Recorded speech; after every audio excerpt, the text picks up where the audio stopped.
ಗುರುದೇವ್, ಕನ್ಯಾ ರಾಶಿಯವರಿಗೆ ಗುರು ಸಂಚಾರ ಫಲ ಯಾವ ರೀತಿ ಇರುತ್ತೆ? ಯಾಕಂದ್ರೆ ಗುರು ಬರ್ತಾ ಇರುವಂತದ್ದು ಉಚ್ಚ ಸ್ಥಾನಕ್ಕೆ, ಅದರಲ್ಲೂ ಲಾಭ ಸ್ಥಾನಕ್ಕೆ ಕನ್ಯಾ ರಾಶಿಯವರಿಗೆ ಬರ್ತಾ ಇರುವಂತದ್ದು. ಇದರಿಂದಾಗಿ ಅವರ ಜೀವನದಲ್ಲಿ ಯಾವ ರೀತಿಯಾಗಿರ್ತಕ್ಕಂತಹ ಬದಲಾವಣೆಗಳಾಗುತ್ತೆ, ಯಾವ ರೀತಿ ಲಾಭವನ್ನ ನೀವು ಇಲ್ಲಿ ನಿರೀಕ್ಷೆ ಮಾಡಬಹುದು ಅಂತಕ್ಕಂಥ ಮಾತನ್ನ ತಿಳಿಸ್ಕೊಡ್ತಾ ಇದ್ದೇನೆ. ಮೊದಲನೇ ಸರಿ ನಮ್ಮ ಚಾನಲ್ಗೆ ಬಂದಿರೋ ದಯವಿಟ್ಟು ಸಬ್ಸ್ಕ್ರೈಬ್ ಮಾಡ್ಕೊಳ್ಳಿ, ಹಾಗೆ ಪಕ್ಕದಲ್ಲಿರುವ ಬೆಲ್ ಐಕಾನ್ ಕೂಡ ಕ್ಲಿಕ್ ಮಾಡ್ಕೊಳ್ಳಿ ಅಂತ ಹೇಳ್ತಾ, ಇದು ಕನ್ಯಾ ರಾಶಿಯವರ ಗುರು ಗೋಚಾರ ಫಲ.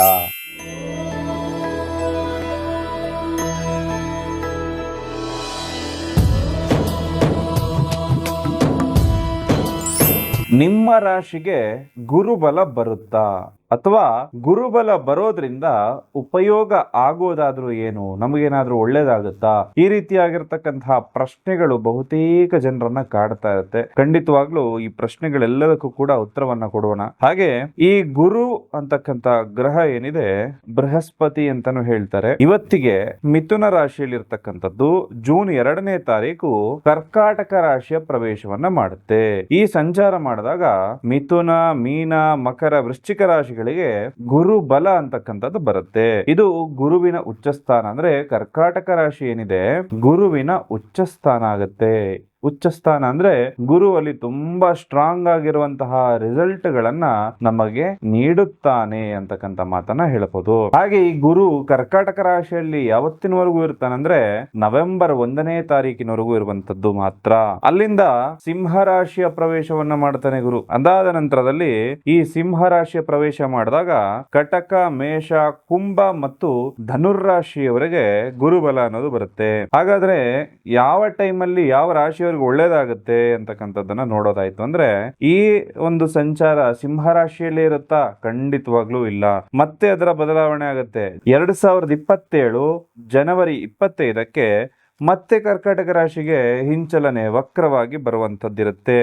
ಹಾಗಾಗಿ ಈ ಒಂದು ಸಂಚಾರ ಫಲಗಳು ಅಂದ್ರೆ ಯೂಶುವಲಿ ಈ ಗುರುಗ್ರಹ ಒಂದು ರಾಶಿಯಿಂದ ಇನ್ನೊಂದು ರಾಶಿಗೆ ಹೋಗ್ಲಿಕ್ಕೆ 12 ತಿಂಗಳುಗಳ ಕಾಲ ಸಮಯವನ್ನ ತೆಗೆದುಕೊಳ್ಳುತ್ತೆ. ಆದ್ರೆ ಇಲ್ಲಿ ಗುರು ಮುಂದೆ ಹಿಂದೆ ಹೋಗುವಂತಹ ಒಂದು ಚಲನವಲನವನ್ನ ನಾವಿಲ್ಲಿ ನೋಡಬಹುದಾಗುತ್ತೆ. ಇದರಿಂದಾಗಿ ಯಾವ ರಾಶಿಗೆ ಯಾವ ರೀತಿ ಪರಿಣಾಮ ಅಂತ ಹೇಳುವಂತದ್ದನ್ನ ಮೂಲವಾಗಿ ತಿಳ್ಕೊಳ್ಬೇಕು. ಅದಕ್ಕಿಂತ ಹೆಚ್ಚಾಗಿ ಗುರುವಿನ ಬಲ ಅಂದ್ರೆ ಏನು ಅಂತ ಹೇಳಿ ತಿಳಿಸ್ಕೊಡ್ತಾ ಇರ್ತೇನೆ ನಿಮಗೆ. ಎಲ್ರಿಗೂ ಕೂಡ ಗುರುಬಲ ಅನ್ನೋದು ಬೇಕು. ಆದ್ರೆ ಗುರುಬಲ ಅಂದ್ರೆ ಏನು ಅಂತ ಹೇಳಿ ಬಹುತೇಕ ಜನರಿಗೆ ಗೊತ್ತೇ ಇರೋದಿಲ್ಲ. ಗುರುಬಲ ಇದ್ದಾಗ ಏನಾಗುತ್ತೆ, ಏನು ಉಪಯೋಗಪ್ಪ ಗುರುಬಲದ್ದು, ನನ್ನ ಜೀವನದಲ್ಲಿ ಅದೇ ತರ ಇದೆಯಲ್ಲಪ್ಪ, ಗುರುಬಲ ಇದ್ದಾಗ ಏನು ಉಪಯೋಗ? ಈ ರೀತಿ ಪ್ರಶ್ನೆಗಳು ಬಹುತೇಕ ಜನರ ಮನಸ್ಸಲ್ಲಿ ಬರುವಂತದ್ದು ಸಹಜ. ಓಕೆ, ಮನುಷ್ಯನಿಗೆ ಒಂದು ಗುರಿ ಜೊತೆಗೆ ಒಂದು ಗುರು ಅನ್ನೋದು ಇರಬೇಕು ಜೀವನದಲ್ಲಿ. ಯಾವುದೇ ಒಬ್ಬ ವ್ಯಕ್ತಿಗಾದ್ರೂ ಕೂಡ ಒಂದು ಗೋಲ್ ಅನ್ನೋದಿರಬೇಕು, ಜೊತೆಗೆ ಒಬ್ಬ ಒಳ್ಳೆ ಮಾರ್ಗದರ್ಶನ ಕೊಡ್ಲಿಕ್ಕೆ ಗುರುವಿನ ಅನುಗ್ರಹ ಇರಬೇಕಾಗತ್ತೆ. ಹಾಗೆ ಯಾವುದೇ ಒಂದು ಶುಭ ಕಾರ್ಯ ಅಂತ ಹೇಳಿ ನಾವು ಮಾಡ್ತಾ ಇರ್ತೇವೆ. ಮನೆಯಲ್ಲಿ ಅನೇಕ ಶುಭ ಕಾರ್ಯಗಳು ನಡೀತಾ ಇರ್ತದೆ. ಕೆಲವು ಮನೆಯಲ್ಲಿ ಶುಭ ಕಾರ್ಯಗಳೇ ನಡೀತಾ ಇರೋದಿಲ್ಲ. ಇದಕ್ಕೆಲ್ಲ ಮೂಲ ಕಾರಣ ಗುರು ಅಂತಕ್ಕಂಥದ್ದು ಬರುತ್ತದೆ. ಯಾಕೆ ಅಂದ್ರೆ ಗುರು ಬಲ ಅಂತ ಹೇಳಿ ಇರುವಾಗ ಯಾವುದೇ ಶುಭ ಸಮಾರಂಭವನ್ನ ನೀವು ಕೈಗೊಂಡಾಗ ನಿರ್ವಿಘ್ನವಾಗಿ ಆ ಒಂದು ಕಾರ್ಯಕ್ರಮ ಮುಗಿದೋಗುತ್ತೆ. ಅಂದ್ರೆ ಯಾವುದೇ ಗದ್ದಲ ಗಲಾಟೆ, ಯಾವುದೇ ಒಂದು ಗೋಜಲಿಗೆ ಹೋಗದೆ ಖಂಡಿತವಾಗ್ಲೂ ಶುಭದಾಯಕವಾಗಿ ಆ ಕಾರ್ಯಕ್ರಮ ಮುಗಿದು ಹೋಗುವಂಥದ್ದು. ಒಂದು ಮದುವೆ ಸೆಟ್ ಆಗಿರುತ್ತೆ, ನೀವು ಯೋಚನೆ ಮಾಡಿದ್ರಲ್ಲ ಅಷ್ಟು ಬೇಗ ಒಂದು ಕಂಕಣ ಭಾಗ್ಯ ಅನ್ನೋದು ಕೂಡು ಬರುತ್ತೆ, ಮದುವೆನೂ ಆಗುತ್ತೆ, ಎಲ್ಲ ರೀತಿಲೂ ಚೆನ್ನಾಗಾಗತ್ತೆ. ಇದು ಗುರುಬಲ ಇದ್ದಾಗ ಮಾತ್ರ ಆಗುವಂಥದ್ದು. ಇನ್ನ ಒಂದು ಮನೆ ಕಟ್ಟುವಂತಹ ಯೋಗ, ಮನೆ ಒಂದು ಗೃಹ ಪ್ರವೇಶ ಮಾಡುವಂತಹ ಯೋಗ, ಎಲ್ಲವೂ ಬರಲಿಕ್ಕೆ ಈ ಗುರುವಿನ ಸಂಚಾರ, ಗುರುವಿನ ಬಲ ಅಂತಕ್ಕಂಥದ್ದು ಬಹುತೇಕ ಮುಖ್ಯ ಆಗುತ್ತೆ. ಅದರಿಂದಾಗಿ ಯಾವುದೇ ಒಂದು ವಿಘ್ನವಿಲ್ಲದೆ ಕೆಲಸ ಕಾರ್ಯಗಳಾಗುವಂಥದ್ದು.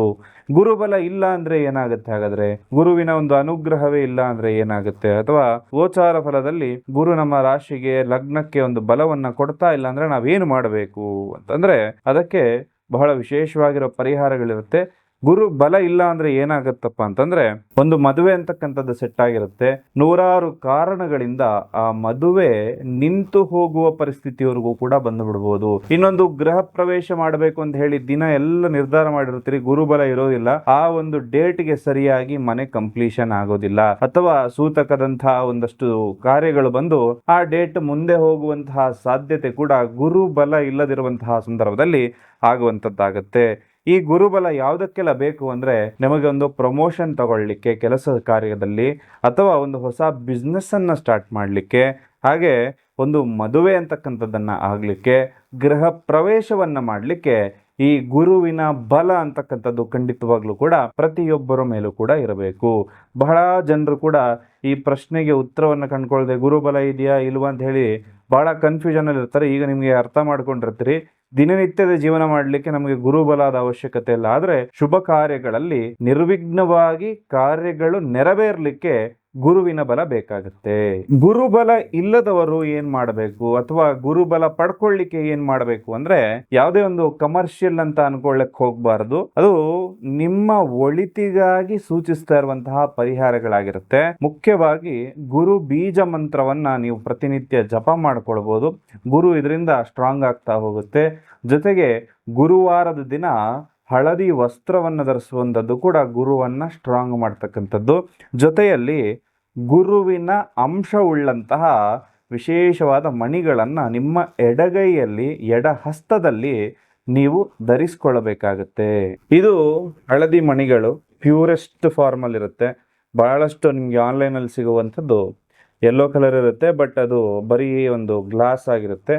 ಅದನ್ನು ಹಾಕೋಬೇಡಿ. ಈ ರೀತಿಯಾಗಿರ್ತಕ್ಕಂತಹ ಮಣಿಗಳನ್ನು ಹುಡುಕೊಂಡು ಧರಿಸ್ಕೊಳ್ಳಿ. ಜೊತೆಗೆ ನಿಮ್ಮ ರಾಶಿಯ ಅಧಿಪತಿ ಯಾರು ಅಂತ ತಿಳ್ಕೊಂಡು ಅದನ್ನು ಧರಿಸ್ಕೊಳ್ಳೋದ್ರಿಂದ, ಅಥವಾ ನಿಮ್ಮ ದಶಾ ಭುಕ್ತಿಯನ್ನು ಚೆಕ್ ಮಾಡಿಕೊಂಡು ಆ ದಶವನ್ನು ಸ್ಟ್ರಾಂಗ್ ಮಾಡುವಂತಹ ಮಣಿಗಳನ್ನು ನಿಮ್ಮ ಕೈಯಲ್ಲಿ ನೀವು ಧರಿಸೋದ್ರಿಂದ ತುಂಬ ಯಶಸ್ವಿ ವ್ಯಕ್ತಿ ಆಗ್ತೀರಿ. ಯಾವುದೇ ಅಡೆತಡೆಗಳು ಬಂತು ಅಂದರೂ ಕೂಡ ಅದೆಲ್ಲವೂ ಕೂಡ ಪಾರಾಗುವಂಥದ್ದಾಗುತ್ತೆ. ಕೆಲವೊಬ್ಬರ ಜೀವನದಲ್ಲಿ ರಾಜಯೋಗ ಇದ್ರೂ ಕೂಡ ಸಾಮಾನ್ಯ ವ್ಯಕ್ತಿಯ ರೀತಿ ಜೀವನವನ್ನು ನಡೆಸ್ತಾ ಇರ್ತಾರೆ. ಇನ್ನು ಕೆಲವರ ಜೀವನದಲ್ಲಿ ಯಾವುದೇ ಯೋಗ ಇಲ್ಲದಿದ್ರೂ ಕೂಡ ದಿನದಿಂದ ದಿನಕ್ಕೆ ಅವರ ಅಭಿವೃದ್ಧಿ ಅಂತಕ್ಕಂಥದ್ದು ಆಗ್ತಾ ಇರುತ್ತೆ. ಅದಕ್ಕೆ ಮೂಲ ಕಾರಣ ನನಗೆ ಯಾವ ರಾಶಿ, ಯಾವ ನಕ್ಷತ್ರ ಅಂತ ಹೇಳಿ ನೋಡಿಕೊಂಡು ನಾವು ಯಾವ ಕೆಲಸ ಮಾಡಿದ್ರೆ ಸಕ್ಸಸ್ ಆಗ್ತೀವಿ ಅಂತ ಹೇಳಿ ತಿಳ್ಕೊಂಡು ಆ ಕೆಲಸವನ್ನು ನಾವು ಮಾಡಬೇಕಾಗತ್ತೆ. ನಮಗೆ ಅದೃಷ್ಟ ಕೊಡುವಂತಹ ಸಂಖ್ಯೆಯನ್ನು ನಾವು ಬಳಸಬೇಕಾಗತ್ತೆ. ನಿಮಗೆ ಅದೃಷ್ಟ ಕೊಡುವಂತಹ ಹೆಸರನ್ನು ನೀವು ಇಟ್ಕೊಂಡಾಗ ತುಂಬಾ ಯಶಸ್ವಿ ವ್ಯಕ್ತಿ ನೀವಾಗ್ತೀರಿ. ಜೂನ್ 2, 2026ಕ್ಕೆ ಗುರುಗ್ರಹ ಮಿಥುನ ರಾಶಿಯಿಂದ ಕರ್ಕಾಟಕ ರಾಶಿಯ ಪ್ರವೇಶವನ್ನ ಮಾಡುತ್ತೆ. ಇದು ಗುರುವಿನ ಉಚ್ಚ ಸ್ಥಾನ ಆಗಿರೋದ್ರಿಂದ ಕಾರಕೋ ಭಾವನಾಶಾಯ ಅಂತಕ್ಕಂಥ ಮಾತಿದೆ. ಅಂದ್ರೆ ಗುರುವು ಲಾಭಸ್ಥಾನಕ್ಕೆ ಬಂದಾಗ ಅತಿಯಾದ ಆಸೆಗಳನ್ನ, ಹಾಗೆ ಲಾಭದಲ್ಲಿ ತೃಪ್ತಿಯನ್ನ ನೀಡದೆ ಒಂದಷ್ಟು ಎಷ್ಟಿದ್ರೂ ಸಾಲದು ಅನ್ನೋ ರೀತಿಯಲ್ಲಿ ಗುರು ಇಲ್ಲಿ ಮಾಡುತ್ತೆ. ಅದರಿಂದಾಗಿ ಲಾಭವನ್ನ ಸರಿಯಾದ ರೀತಿಯಲ್ಲಿ ಪಡ್ಕೊಳ್ಳುವಂಥದ್ದು, ತೃಪ್ತಿದಾಯಕವಾಗಿ ಇರುವಂತದ್ದು ನಿಮ್ಮ ಮೇಲೆ ಇರುವಂತಹ ವಿಚಾರ. ಹಾಗೆ ಗುರುವಿನ ದೃಷ್ಟಿ ಫಲಗಳು ಹೇಗಿರುತ್ತೆ ಅಂದ್ರೆ, ಧೈರ್ಯ ಮತ್ತು ಪರಾಕ್ರಮ ಹೆಚ್ಚಾಗುತ್ತೆ. ಮಧ್ಯಮವಾಗಿರ್ತಕ್ಕಂಥದ್ದು ಈ ಒಂದು ಆನ್ಲೈನ್ ನಲ್ಲಿ ಏನಾದ್ರೂ ಬಿಸ್ನೆಸ್ ಮಾಡ್ತಾ ಇರುವಂತವ್ರಿಗೆ ಮಧ್ಯಮ ಫಲಗಳಿರುತ್ತೆ. ಇನ್ನು ಅತ್ಯಂತ ಲಾಭದಾಯಕವಾಗಿರುವಂತಹ ಸ್ಥಾನ ಅಂದ್ರೆ, ನಿಮಗೆ ಯಾರಾದ್ರೂ ಒಂದು ನೇವಿಯಲ್ಲಿ ಅಥವಾ ಆರ್ಮಿಯಲ್ಲಿ ಇರುವಂತವರಿಗೆ ತುಂಬಾ ಶುಭವಾದಂತಹ ಸಂದರ್ಭ ಆಗಿರುತ್ತೆ. 5ನೇ ಮನೆಯಲ್ಲಿ ಸಂತಾನ ಅಪೇಕ್ಷೆಗಳನ್ನ ಇಟ್ಕೊಂಡವರಿಗೆ ಶುಭ ಸಂದರ್ಭ ಆಗಿರುತ್ತೆ. ಮಕ್ಕಳ ಶಿಕ್ಷಣದಲ್ಲಿ ಪ್ರಗತಿ ಆಗುತ್ತೆ. ಕ್ರಿಯೇಟಿವ್ ಕ್ಷೇತ್ರದಲ್ಲಿರುವವರಿಗೆ ಮನ್ನಣೆ ಅಂತಕ್ಕಂಥದ್ದು ಪ್ರಾಪ್ತಿ ಆಗುತ್ತೆ. ಪ್ರೀತಿ ಪ್ರೇಮ ವಿಚಾರದಲ್ಲಿ ಯಶಸ್ವಿ ಆಗ್ತೀರಿ. ಹಾಗೆ ಮದುವೆಯ ಮಾತುಕತೆ ನಡೆಯುವಂತಹ ಸಾಧ್ಯತೆ ಕೂಡ ಒಂದು ಪ್ರೇಮಿಗಳಿಗೆ ಬರುವಂತದ್ದು. 7ನೇ ಮನೆಯಲ್ಲಿ ಮೀನರಾಶಿ ಗುರುವಿನ ಸ್ವಂತ ಮನೆ ಇರೋದ್ರಿಂದ ವಿವಾಹ ಕಾರ್ಯಗಳು ನಡೆಯುವಂತದ್ದು, ಅಥವಾ ಪಾಲುದಾರಿಕೆಯಲ್ಲಿ ಏನಾದ್ರು ಬಿಸ್ನೆಸ್ ಮಾಡ್ತಾ ಇದ್ರೆ, ಪಾರ್ಟ್ನರ್ಶಿಪ್ ಬಿಸ್ನೆಸ್ ಮಾಡ್ತಾ ಇದ್ರು ಕೂಡ ಲಾಭದಾಯಕವಾಗಿರೋ ಫಲಗಳು ಪ್ರಾಪ್ತಿಯಾಗುತ್ತೆ. ಇನ್ನು 11ನೇ ಮನೆಯಲ್ಲಿ ಉಚ್ಚ ಗುರು ಇರೋದ್ರಿಂದ ಸಂಬಳದಲ್ಲಿ ಹೆಚ್ಚಾಗುವಂತದ್ದು, ಸ್ಯಾಲರಿ ಹೈಕು, ಬೋನಸ್ ಸಿಗುವಂತ ಸಾಧ್ಯತೆ ಇರುತ್ತೆ. ಕೆಲಸದ ನಿಮಿತ್ತ ವಿದೇಶಕ್ಕೆ ಪ್ರಯಾಣವಾಗುವಂತದ್ದು, ವಿದೇಶಕ್ಕೆ ಹೋಗುವಂತಹ ಯೋಗಗಳು ಬರುತ್ತೆ. ನ್ಯಾಯಾಲಯದಲ್ಲಿ ಕೋರ್ಟ್ ಕೇಸ್ ಏನಾರಿತ್ತು ಅಂದ್ರೆ ಅದರಿಂದ ಲಾಭದಾಯಕವಾಗಿರುತ್ತೆ. ಸ್ನೇಹಿತರಿಂದ ಲಾಭವನ್ನು ನೀವು ಇಲ್ಲಿ ನಿರೀಕ್ಷೆ ಮಾಡಬಹುದು. ಹಾಗೆ ಒಂದಷ್ಟು ನೀವು ಇನ್ವೆಸ್ಟ್ಮೆಂಟ್ ಮಾಡ್ತೀರಿ ಒಂದು ಶೇರ್ ಮಾರ್ಕೆಟ್ ಅಲ್ಲಿ ಅಂದ್ರೆ ಅದು ಕೂಡ ಲಾಭದಾಯಕವಾಗಿರುತ್ತೆ. ಆಸ್ತಿ ಮತ್ತು ವಾಹನ 4ನೇ ಮನೆ ಅಧಿಪತಿ ಇರೋ ಲಾಭಸ್ಥಾನದಲ್ಲಿ ಇರೋದ್ರಿಂದ ಹೊಸ ವಾಹನ ಖರೀದಿ ಯೋಗ, ನವೀಕರಣ ಆಗುವಂತದ್ದು ಮನೆ, ಹಾಗೆ ಹೊಸ ಆಸ್ತಿಯನ್ನ ಖರೀದಿ ಮಾಡುವಂತಹ ಯೋಗಗಳು ಬರುತ್ತೆ. ಆಟೋಮೊಬೈಲ್ ಅಥವಾ ಸೆಕೆಂಡ್ ಹ್ಯಾಂಡ್ ವಾಹನಗಳು ವ್ಯಾಪಾರ ಮಾಡೋರಿಗೂ ಕೂಡ ಹೆಚ್ಚಿನ ಲಾಭ ಆಗುತ್ತೆ. ಇನ್ನ ಕರ್ಕಾಟಕ ರಾಶಿಯಲ್ಲಿ ಗುರು ಇರೋದ್ರಿಂದ ಸ್ವಲ್ಪ ಊಟ ಅಥವಾ ದೇಹದ ತೂಕ ಹೆಚ್ಚಾಗುವ ಸಾಧ್ಯತೆ ಕೂಡ ಬರುತ್ತೆ.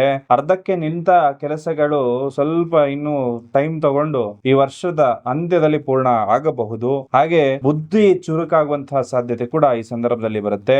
ಅಹಂಕಾರವನ್ನ ಬಿಟ್ಟು ಕೆಲಸ ಮಾಡಿದ್ರೆ ಖಂಡಿತವಾಗ್ಲೂ ಕೂಡ ಶುಭವಾಗುವಂತದ್ದು ಕನ್ಯಾ ರಾಶಿಯವರಿಗೆ ಪ್ರಾಪ್ತಿಯಾಗುತ್ತೆ. ಇದೆಲ್ಲದರ ಜೊತೆಯಲ್ಲಿ ಗುರು ಚರಿತ್ರೆಯನ್ನು ಓದುವಂತದ್ದು ಅತ್ಯಂತ ಶುಭ ಫಲವನ್ನ ನಿಮಗೆ ಕೊಡುತ್ತೆ. ಹಳದಿ ಬಣ್ಣದ ವಸ್ತ್ರವನ್ನ ಗುರುವಾರ ಧರಿಸ್ಕೊಳ್ಳಿ. ಇದರಿಂದ ನಿಮ್ಮ ಗುರು ಇನ್ನು ಸ್ಟ್ರಾಂಗ್ ಆಗ್ತಾನೆ ಅನ್ನೋ ಮಾತನ್ನ ಹೇಳ್ತಾ, ನೀವು ಅನ್ಕೊಂಡಿರೋ ಕೆಲಸ ಕಾರ್ಯಗಳೆಲ್ಲವೂ ಕೂಡ ಭಗವಂತ ನೆರವೇರಿಸಲಿ ಅಂತ ಮಾತನ್ನ ಹೇಳ್ತಾ, ಸರ್ವೇ ಜನ ಸುಖಿನೋ ಭವಂತು.